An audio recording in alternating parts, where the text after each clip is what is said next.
Ano po yung pagpapatira pa sa harap ng Diyos na ginagawa ni Moses?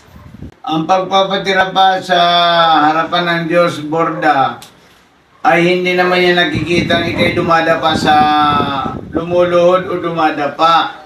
Ang ibig sabihin niyan, pagsuko ng buhay sa Diyos. Yan ay makikita natin sa Roma chapter 10, verse 9 to 10. O yan, ito yung tunay na pagsuko ng buhay, pagpapatira pa. Kasi mayroong mga nagpapatira pa na hindi naman totoo.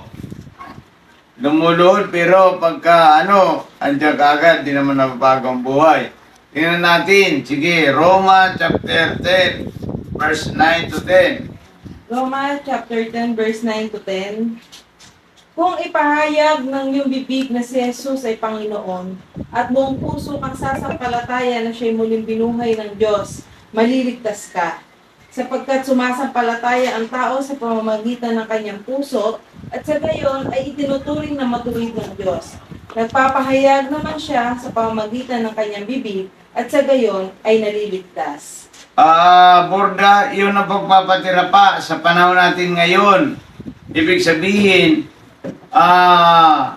kung ipahayag mo na sa iyong labi na si Jesus, ang Panginoon mo ay maliligtas ka at buong puso siyang mananampalataya.